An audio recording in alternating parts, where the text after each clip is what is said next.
In last lecture, we learned about nucleus and today we are going to learn about cytoplasm. So, cytoplasm क्या है?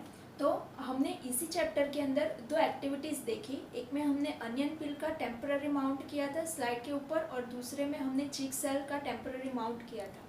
तो उन दोनों slides में हम अगर देखेंगे तो उसमें हमें क्या दिखाई देगा कि जो उस स्लाइड में जो हर एक सेल जो हमें दिखाई देगा उस हर एक सेल के अंदर सेल मेम्ब्रेन से एनक्लोज्ड एक बहुत बड़ा एरिया है कि जो सेल मेम्ब्रेन और न्यूक्लियस के बीच का एरिया है कि वो जो एरिया है वो बहुत कम स्टेन लेकर थोड़ा लाइट स्टेन होता है और वो जो एरिया है वो फ्लूइड है, उसके अंदर फ्लूइड है और वो जो फ्लूइड है कि जो सेल के मेम्ब्रेन के अंदर होता है उसको हम साइटोप्लाज्म बोलेंगे. और सेल का वो जो साइटोप्लाज्म है उस साइटोप्लाज्म के अंदर बहुत सारे स्पेशलाइज्ड सेल ऑर्गेनल्स भी होते हैं. अब सेल ऑर्गेनल्स क्या है उसके बारे में हमने इसी चैप्टर में आगे देखा था कि हमने जब सेल्स की बात की थी तब हमने ऐसा बोला था कि सेल जो है उसके अंदर बहुत सारे छोटे छोटे यूनिट्स होते हैं और वो छोटे छोटे यूनिट्स जो होते हैं वो हर यूनिट अलग अलग फंक्शंस परफॉर्म करता है. तो वो जो छोटे छोटे यूनिट्स है वो कंबाइन होकर एक बड़ा यूनिट बनाता है जिसे हम सेल बोलते हैं. और वो जो छोटे छोटे अलग अलग यूनिट्स सेल के अंदर प्रेजेंट होते हैं कि जो सेल के अलग अलग फंक्शंस परफॉर्म करता है उसको हमने क्या बोला था, उसको हमने बोला था सेल ऑर्गेनल्स. तो वो जो सेल ऑर्गेनल्स है वो सेल में कहाँ पे होंगे, तो वो सेल के साइटोप्लाज्म के अंदर हमें दिखाई देंगे. और वो जो सारे सेल ऑर्गेनल्स है वो अलग अलग फंक्शंस परफॉर्म करेंगे. अब सेल ऑर्गेनल्स के पास भी क्या होगा कि उसके अराउंड भी मेम्ब्रेन बाउंड होगा कि जो हमें यूकैरियोटिक सेल्स के अंदर दिखाई देगा. हमने यूकैरियोटिक सेल और प्रोकैरियोटिक सेल इसके आगे के लेक्चर में देखा था कि हमने जब न्यूक्लियस की बात की थी तो उसमें हमने ऐसा देखा था कि न्यूक्लियस के अकॉर्डिंग अगर हम ऑर्गेनिजम्स को देखें तो हम ऑर्गेनिजम्स को दो टाइप्स में डिवाइड कर सकते हैं. एक है यूकैरियोटिक सेल्स और दूसरा है प्रोकैरियोटिक सेल्स. और यूकैरियोटिक ऑर्गेनिज्म, प्रोकैरियोटिक ऑर्गेनिज्म. अब यूकैरियोटिक ऑर्गेनिजम्स में क्या होगा कि उसका जो न्यूक्लियर रीजन है वो न्यूक्लियर रीजन वेल डिफाइंड होगा और उसके न्यूक्लियस के अराउंड न्यूक्लियर मेम्ब्रेन भी प्रेजेंट होगा, उसको हम यूकैरियोटिक सेल बोलेंगे. जबकि प्रोकैरियोटिक सेल्स जो है, प्रोकैरियोटिक सेल्स का जो न्यूक्लियर रीजन है वो nuclear region properly well defined नहीं होगा, मतलब कि वो प्रॉपरली उसका डेवलपमेंट हुआ होगा नहीं, और साथ ही में उसमें जो न्यूक्लियर मेम्ब्रेन है वो भी एब्सेंट होगा. तो in prokaryotes besides the absence of a defined nuclear region, the membrane bound cell organelles are also absent.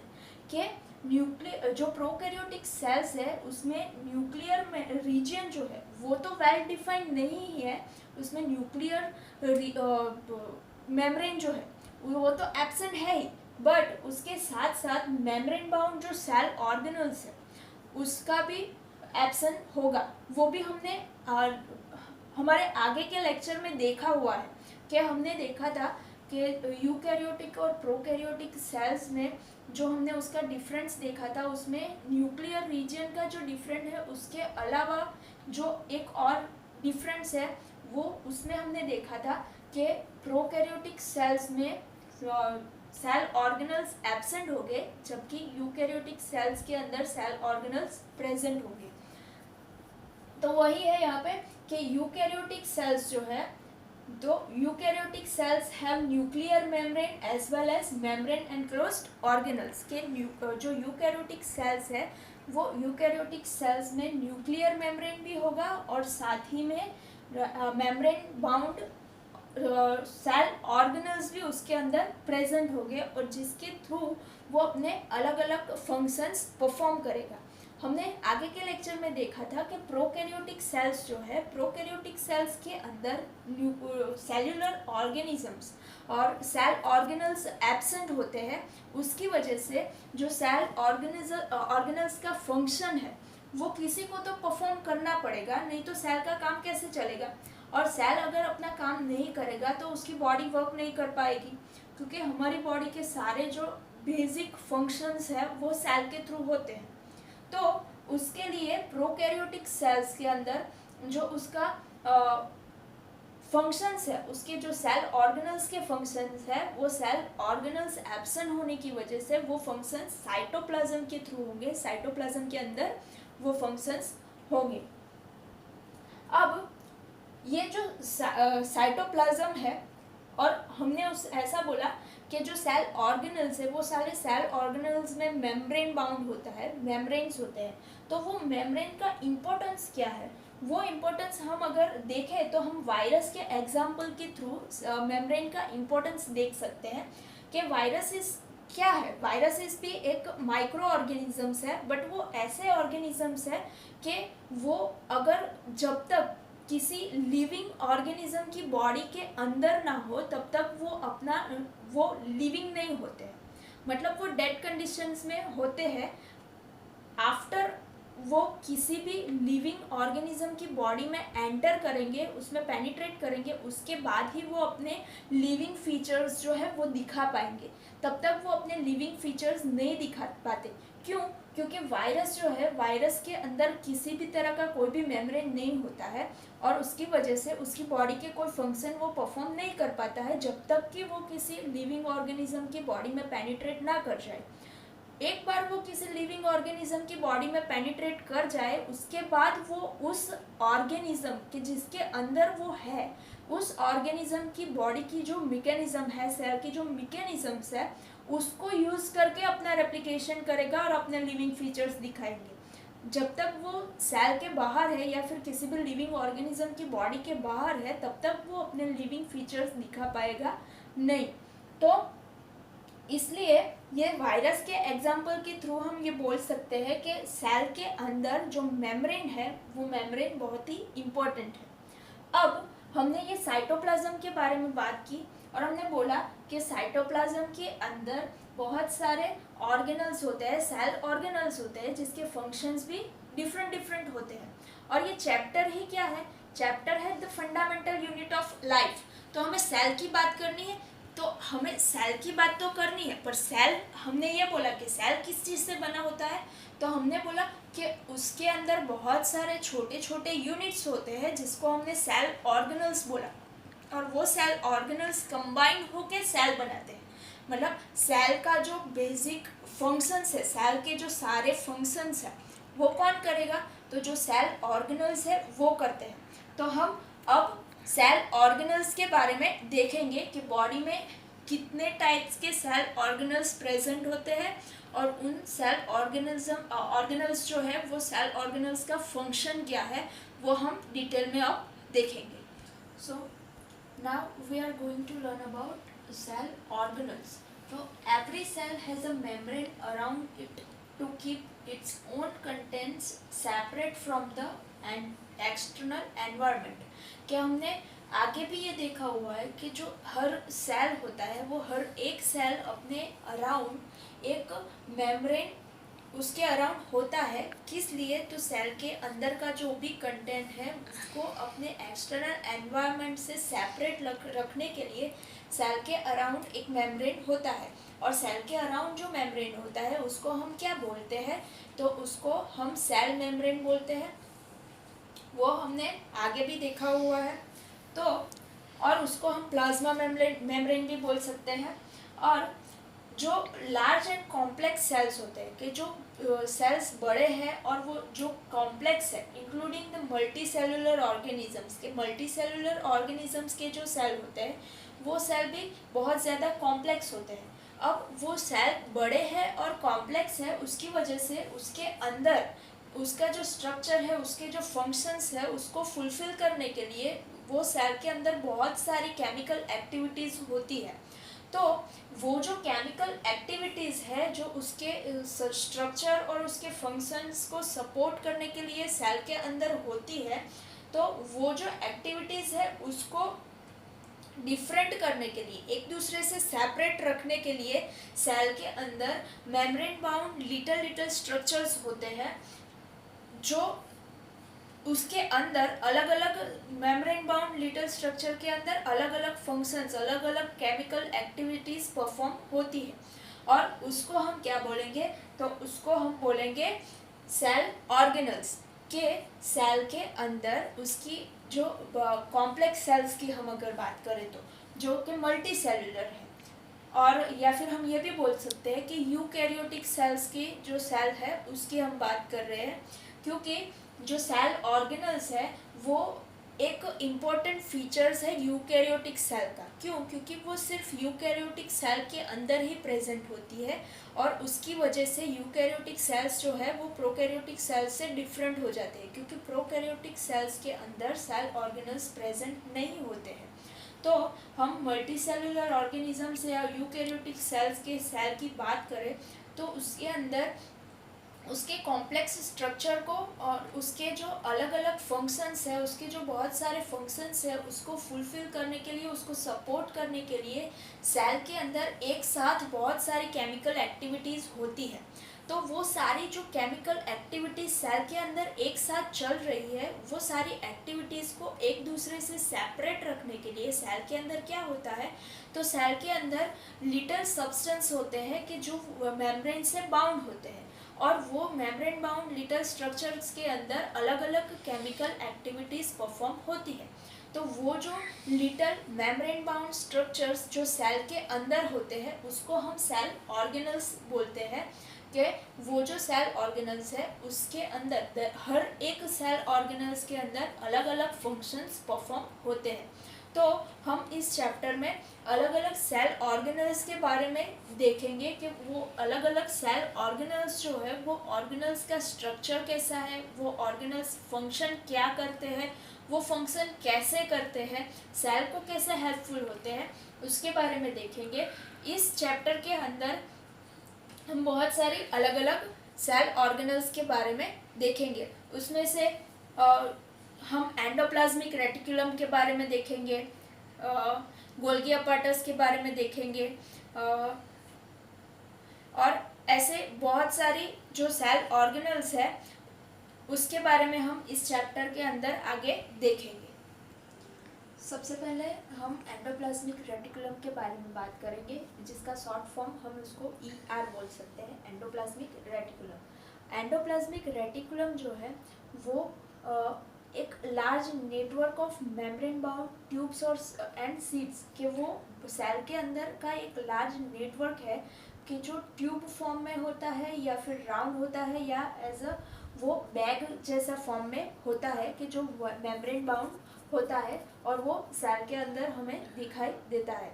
वो नॉर्मली हमें सारे सेल्स जो यूकैरियोटिक ऑर्गेनिजम्स के सेल्स है उसके अंदर प्रेजेंट होता है। और अगर हम एंडोप्लाज्मिक रेटिकुलम की बात करें तो एंडोप्लाज्मिक रेटिकुलम का जो मेम्ब्रेन का स्ट्रक्चर होता है वो जो हमारे सेल का मेम्ब्रेन है उसके स्ट्रक्चर के सिमिलर होता है। और एंडोप्लाज्मिक रेटिकुलम जो है वो दो टाइप की एंडोप्लाज्मिक रेटिकुलम सेल के अंदर दिखाई देती है। एक जो है वो रफ एंडोप्लाज्मिक रेटिकुलम है जिसको हम RER बोलेंगे, और दूसरी जो है वो है स्मूथ एंडोप्लाज्मिक रेटिकुलम। के जो रफ एंडोप्लाज्मिक रेटिकुलम है उसे रफ एंडोप्लाज्मिक रेटिकुलम क्यों बोला जाता है, क्यों कि जब हम रफ एंडोप्लाज्मिक रेटिकुलम को माइक्रोस्कोप के अंदर देखेंगे तो उसकी जो लेयर है, उसका जो सरफेस है वो हमें रफ दिखाई देगा, क्योंकि उसके सरफेस के ऊपर पार्टिकल्स जो होते हैं, छोटे छोटे पार्टिकल्स बाउंड होते हैं, और वो जो छोटे छोटे पार्टिकल्स जो रफ एंडोप्लाज्मिक रेटिकुलम के सरफेस के ऊपर अटैच होते हैं उसे हम रिबोसोम्स बोलेंगे। उसको क्या बोलते हैं? Ribosomes. Ribosomes are also one kind of cell organelles कि जो हर एक लिविंग सेल के अंदर, हर एक एक्टिव सेल के अंदर प्रेजेंट होता है, और वो सेल के अंदर प्रोटीन सिंथेसिस का एक जो साइट होती है वो है कि उसके अंदर सेल का प्रोटीन सिंथेसिस होता है या फिर प्रोटीन का मैन्युफैक्चर होता है। तो जो रफ एंडोप्लाज्मिक रेटिकुलम है उसके जो सरफेस है उसके ऊपर रिबोसोम्स बाउंड होते हैं, अटैच होते हैं। उसकी वजह से जब भी हम रफ एंडोप्लाज्मिक रेटिकुलम को माइक्रोस्कोप के अंडर देखेंगे तब हमें उसकी जो सरफेस है वो रफ दिखाई देगी, इसलिए हम उसे रफ एंडोप्लाज्मिक रेटिकुलम बोलते हैं। जबकि स्मूथ एंडोप्लाज्मिक रेटिकुलम की सरफेस के ऊपर रिबोसोम्स प्रेजेंट नहीं होते हैं, उसकी वजह से उसकी सरफेस स्मूथ होती है, इसलिए हम उसे स्मूथ एंडोप्लाज्मिक रेटिकुलम बोलते हैं। अब क्योंकि रफ एंडोप्लाज्मिक रेटिकुलम की सरफेस के ऊपर रिबोसोम्स प्रेजेंट है और रिबोसोम्स का फंक्शन क्या है, उसका मेन फंक्शन ही प्रोटीन सिंथेसिस या प्रोटीन मैन्युफैक्चरिंग का है। तो इसकी वजह से जो रफ एंडोप्लाज्मिक रेटिकुलम है वो सेल के अंदर प्रोटीन सिंथेसिस का फंक्शन परफॉर्म करेगी और वो रफ एंडोप्लाज्मिक रेटिकुलम के थ्रू जो भी प्रोटीन सिंथेसाइज होगा वो प्रोटीन सेल के अलग अलग जो रीजन्स है वहाँ पे उसकी नीड के मुताबिक पहुँचेगा कि जिस रीजन में जितने अमाउंट में जो प्रोटीन चाहिए होगा वो प्रोटीन वो एंडोप्लाज्मिक रेटिकुलम के थ्रू सेल के हर एक पार्ट तक पहुँचेगा। और जो स्मूथ एंडोप्लाज्मिक रेटिकुलम है वो स्मूथ एंडोप्लाज्मिक रेटिकुलम जो है वो सेल के अंदर फैट मॉलिक्यूल्स का मैन्युफैक्चर करने में हेल्पफुल होगा या फिर उसको हम लिपिड्स भी बोल सकते हैं। तो वो लिपिड्स का सिंथेसिस करने में हेल्पफुल होगा। और ये जो लिपिड्स और ये जो प्रोटीन्स जो एंडोप्लाज्मिक रेटिकुलम के थ्रू प्रोड्यूस हो रहे हैं, जिसका मैन्युफैक्चर हो रहा है, वो सेल के अलग अलग रीजन में उसकी नीड के मुताबिक पहुँचेंगे कि उसको सेल में ट्रांसफ़र किया जाएगा उसकी नीड के मुताबिक कि सेल के जिस रीजन में जिसकी जितनी ज़रूरत होगी उतने अमाउंट में वो प्रोटीन और लिपिड सेल के अंदर जाएंगे। और हमने आगे जब सेल मेम्ब्रेन के बारे में पढ़ा था तब हमने उसमें उसके स्ट्रक्चर में ऐसा देखा था कि सेल मेम्ब्रेन जो है वो लिपिड्स और प्रोटीन से बना हुआ होता है। तो वो सेल मेम्ब्रेन के जो स्ट्रक्चर में जो लिपिड्स और प्रोटीन है कि जो उसको बनाने के लिए ज़रूरी है, वो लिपिड्स और प्रोटीन भी कहाँ से वहाँ पे पहुँचेंगे, तो वो लिपिड्स और प्रोटीन का सिंथेसिस भी एंडोप्लाज्मिक रेटिकुलम के थ्रू होगा और वहीं से वो लिपिड्स और प्रोटीन उसके स्ट्रक्चर के लिए पहुँचेंगे। किसके स्ट्रक्चर के लिए, तो सेल मेम्ब्रेन के स्ट्रक्चर के लिए। और बाकी के जो लिपिड्स और प्रोटीन्स है उसमें से कुछ लिपिड्स और प्रोटीन सेल के अंदर एंजाइम्स के थ्रू वर्क करेंगे, एंजाइम जैसा काम करेंगे, और कुछ जो है वो हॉर्मोन्स के जैसा काम करेंगे। और जो एंडोप्लाज्मिक रेटिकुलम है उसको अगर हम देखेंगे तो सारे जो सेल्स है वो अलग अलग सेल्स के अंदर उसका अपीयरेंस जो है वो अलग अलग होगा, लेकिन उसमें कॉमन बात है कि जो एंडोप्लाज्मिक रेटिकुलम है वो ऑलवेज नेटवर्क सिस्टम बनाएगा। कि वो नेटवर्क सिस्टम मीन्स के जाली की तरह वो सेल के अंदर होगा और जाल की तरह वो सारे सेल के अंदर स्प्रेड होने के वजह से उसका एक और फंक्शन भी है कि सेल के अंदर वो चैनल की तरह वर्क करेगा कि सेल के अंदर और सेल के अंदर के ऑर्गेनल्स में जो सारे सब्सटेंसेस है कि जो सेल के अपने फंक्शंस के लिए नेसेसरी है, तो उसको ट्रांसफ़र करने के लिए वो हेल्पफुल होगा कि उसके थ्रू वो जो सारे सब्सटेंसेस है या फिर जो प्रोटीन्स और लिपिड्स है वो सेल के अलग अलग रीजन में और सारे सेल के अंदर वो स्प्रेड हो सकते हैं, वो ट्रांसफ़र हो सकते हैं। तो एंडोप्लाज्मिक रेटिकुलम, दो टाइप की एंडोप्लाज्मिक रेटिकुलम होती है, rough endoplasmic reticulum, smooth endoplasmic reticulum. Rough endoplasmic क्यों बोलते हैं, क्योंकि उसके सरफेस के ऊपर रिबोसोम्स अटैच होते हैं, जिसकी वजह से जब हम माइक्रोस्कोप के अंदर उसको ऑब्जर्व करेंगे तो उसकी सरफेस हमें रफ दिखाई देती है, इसलिए उसको हम रफ एंडोप्लाज्मिक रेटिकुलम बोलेंगे। जबकि स्मूथ एंडोप्लाज्मिक रेटिकुलम पे रिबोसोम्स प्रेजेंट नहीं होते हैं, उसकी वजह से उसकी सरफेस माइक्रोस्कोप के अंदर स्मूथ दिखाई देती है, तो उसको हम स्मूथ एंडोप्लाज्मिक रेटिकुलम बोलेंगे। अब रफ एंडोप्लाज्मिक रेटिकुलम के ऊपर जो रिबोसोम्स है उसका मेन फंक्शन है protein synthesis in the cell, कि सेल के अंदर प्रोटीन सिंथेसिस का मेन फंक्शन कौन करेगा, तो वो रिबोसोम्स करते हैं। तो इसकी वजह से रफ एंडोप्लाज्मिक रेटिकुलम जो है वो क्या फंक्शन परफॉर्म करेगी, तो वो प्रोटीन सिंथेसिस का फंक्शन परफॉर्म करेगी। और जो स्मूथ एंडोप्लाज्मिक रेटिकुलम है वो लिपिड सिंथेसिस में हेल्पफुल होगी। और ये जो प्रोटीन्स और लिपिड्स है वो एंडोप्लाज्मिक रेटिकुलम में उसका मैन्युफैक्चर होने के बाद सेल में जहाँ पर भी उसकी जैसे नीड होगी, जितनी नीड होगी उस अमाउंट में वो सेल के अलग अलग रीजन में ट्रांसफ़र किया जाता है एंडोप्लाज्मिक रेटिकुलम के थ्रू।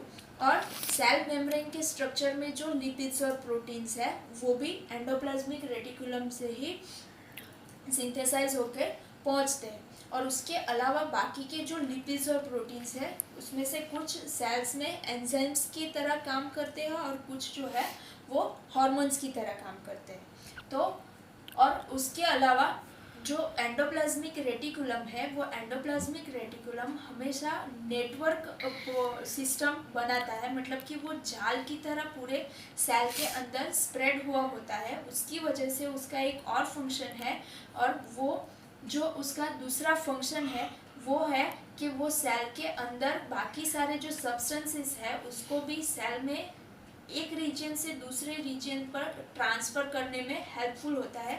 वो सारे जो सब्सटेंसेस है उसको पूरे सेल के अंदर ट्रांसफ़र करने में हेल्पफुल होता है। तो ये बात की हमने एंडोप्लाज्मिक रेटिकुलम की। अब दूसरे ऑर्गेनल्स के बारे में हम नेक्स्ट लेक्चर में डिस्कशन करेंगे। Thank you.